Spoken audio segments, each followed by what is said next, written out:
বদলাইয়া লাভ নাই, জিন্দেগি বদলানো দরকার।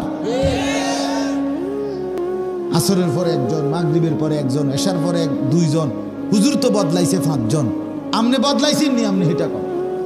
আরো কতজন হুজুর আনলে আমনে বিড়িখানা ছাড়বেন? আল্লাহ দোহাই আমনে আমারে কোন, আমি এতজন হুজুর গইন্না আনি আমনের কাছে। বলেন চাচা, বলেন মিয়া। আরো কত লক্ষবার বললে আপনি বুঝবেন?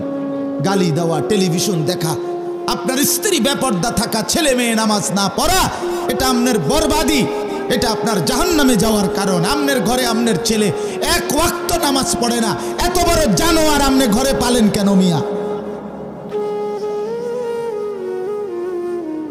খুদার একটা বছর 365 দিন কোনোদিন ফজরের নামাজ পড়ে না।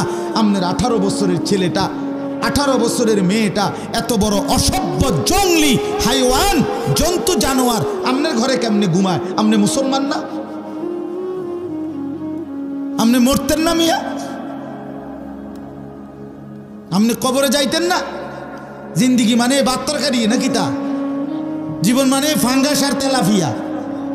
জিন্দিগি মানে ফুলকপি আর ফাতা কপি, দৈন্যাতার কাঁচা মরিচ, ক্ষীরা আর টমাটো, এটার নাম জীবন? হ্যাঁ, বাদুকা খাইতে ভালো আছেন নাকি? তা